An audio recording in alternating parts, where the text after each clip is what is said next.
हाँ डैडी। अरे राघव। हाँ बोलिए। कोई आनंदी को जबरदस्ती उठा के ले गए। क्या कहा? हम उन्हें रोक नहीं पाए। तुम्हारे डैड का कॉल था ना? हाँ। उन्होंने जरूर आनंदी के बारे में ही कुछ कहा होगा। कौन है वो लोग? अब तक जो कुछ भी हुआ वो सब कुछ ठीक ही था राघव, पर इस रिसेप्शन से चीजें कॉम्प्लिकेट हो सकती थी, तो मुझे प्रिया के पेरेंट्स को बताना ही पड़ा। वही उसे वहां से लेकर गए। I hope you understand.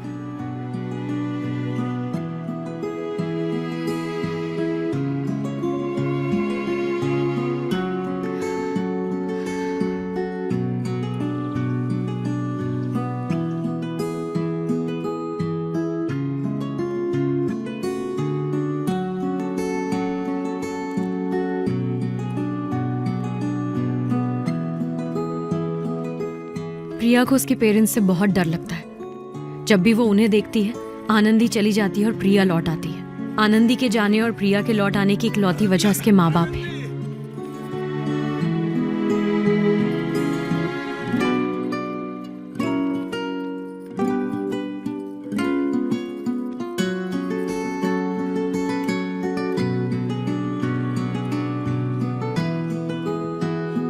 तुम आ गए बेटा।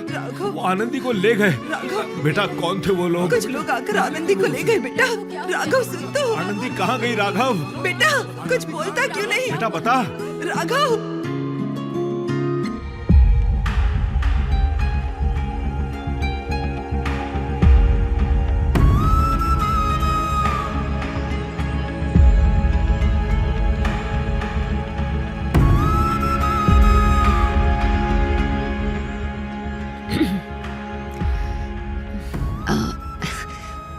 Hi, this is Priya Rao. इस ड्रेस में तुम बहुत ज्यादा प्यारी। I'm sorry. I'm so sorry, पर मैंने वो सारी पिक्चर्स देखी हैं और जो भी तुम्हारे साथ हुआ वो बिल्कुल ही गलत था। और मेरा एक प्रॉब्लम है यहाँ पर। मेरे डैड अभी घर पर हैं। अगर तुम्हें कुछ चाहिए हो तो तुम समझ रहे हो ना मैं क्या कह रही हूँ। मतलब कुछ भी, किसी भी तरह का कॉम्पनसेशन, ये सब जो हुआ उसके लिए जो भी तुम्हें चाहिए। मुझे नहीं चाहिए। एक्चुअली मैं यहां पर तुमसे कुछ कहने आया हूं। पता नहीं तुम जानती हो या नहीं, पर एक वक्त था जब मैं अपनी लाइफ से परेशान होकर सुसाइड पॉइंट तक पहुंच गया था। और उस दिन मेरी लाइफ में एक फरिश्ता आया, आनंदी। अब सॉरी, आनंदी को शायद आप नहीं जानती है। प्रिया, तुम खुल के जीना चाहती हो, है ना? आनंदी ने एक बात मुझसे कही थी और उस बात ने मेरी पूरी जिंदगी बदल दी। और आज वो बात मैं तुमसे कहूंगा। लाइफ में जो करना है उसका फैसला तुम्हें ही करना होगा, और फैसले के लिए तुम्हें लड़ना होगा। तुम यहाँ इतनी दूर से ये कहने आए थे? राघव, अगर किसी लड़के की गर्लफ्रेंड भी उसे छोड़ जाए तो उसकी पूरी दुनिया उजड़ जाती है।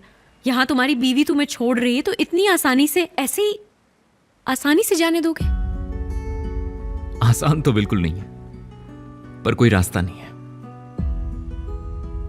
कुछ देर पहले तुमने कुछ कहा ना कि अगर कुछ चाहिए तो तुम्हारे डैड मुझे दे देंगे।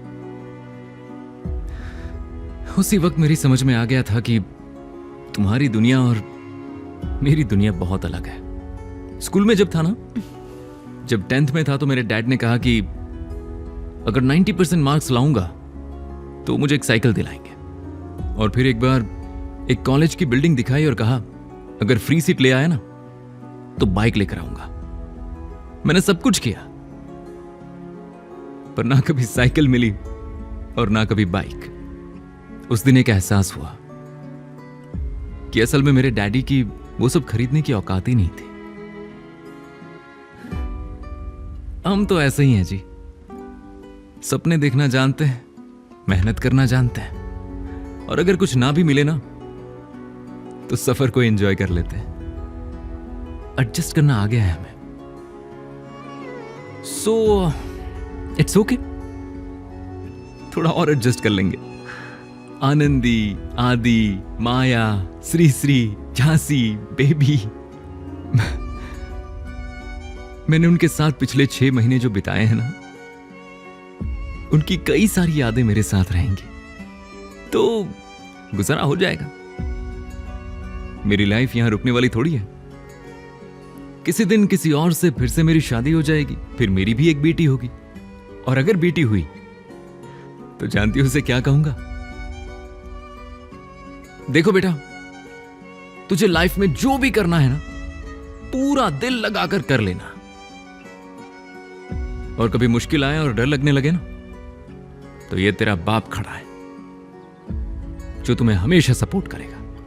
ये मेरा वादा है। You guys take care. Bye.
कूदने का इरादा है क्या?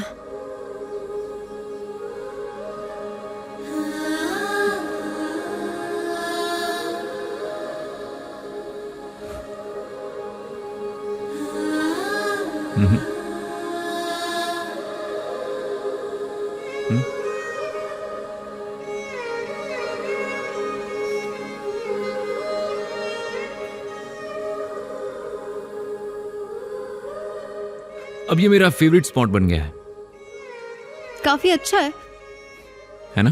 पर I like Paris, it's beautiful.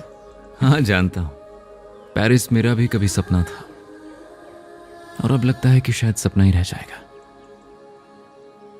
लेकिन तुम्हें तो अभी पेरिस में होना चाहिए ना, यहां मेरे साथ क्या कर रही हो?